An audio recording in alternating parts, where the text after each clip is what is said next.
eventually. Yeah, but those little missteps I tend to forgive Yeah, because it wasn't a whole lot and they wasn't beating us over the head with them. right. That's So true. which I was okay with it. I was fine. That's And fair. then there's other threads there because they did the story dirty by the end, but then that was really no fault of the actors or probably not even Ava because once Warner Brothers decided to snatch things and then they decide to do a UPN where okay we'll get rid of all the black stuff first and then see what's left, Yeah.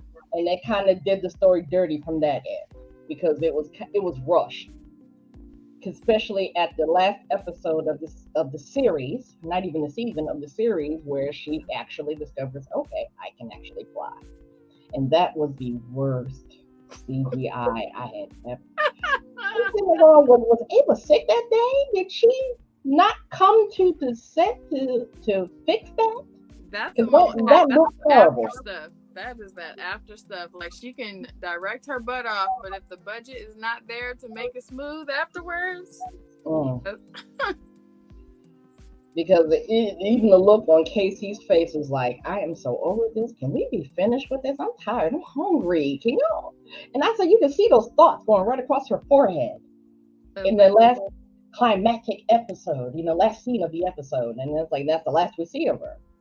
So hopefully someone else will pick it up or she'll go. Well, I'm kind of afraid of HBO Max snatching things because then they like to be gratuitous when they remix shows.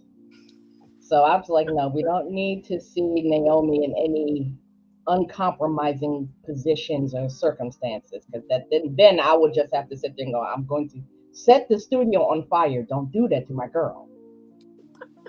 Oh, so what do but you think the potential is for us to see? Because obviously they've pulled the show. What do you think mhm, the potential is for us to see her in anything else coming up? Because we see the direction that they've gone with like the Batman. So I don't see them throwing those two universes together on the no, screen. because I They're think like they're different. They're firmly different ends of the separated spectrum. Yeah. because this is the Arrowverse. I Mm. think they connected her to the Arrowverse, and then Okay. the Superman and Lois. I'm not quite sure. I never watched that show. I'm not quite sure how that would have clicked in if they was allowed to stay in production. How that she would have clicked into there, Mm-hmm. considering on Naomi's world, okay, Superman is supposedly a fiction of someone's imagination, but he's actually real in her world. Mm. So I should hope that they would be just as loyal to the storyline going on in the comics Mm. because that's another little peeve of mine where okay they change the comics to reflect the media as opposed to having the media reflect from the comics and then do the media through the comic. Well, we're getting Black Adam, so do you think she'll pop up there? That would be something. That would be something. So I'm not confident because other than Black Panther, I don't trust how folks do black people in these type of movies.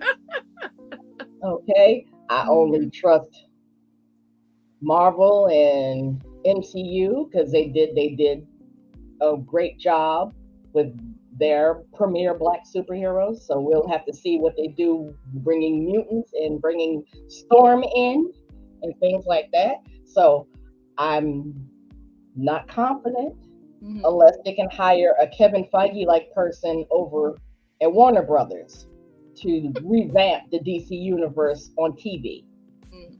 because they're going with the gritty and the grim and the sexy type deals. Because of course on HBO Max, we have Teen Titans and the Doom Patrol. Mm-hmm. So I've caught a couple of those, and I was like, oh, okay, they're working towards something, but it's more of an adult Ben Yeah. because Naomi is still a teenager. Yeah. I don't want them to grow her up so fast and to have her be doing adult things, before she's even ready to do that.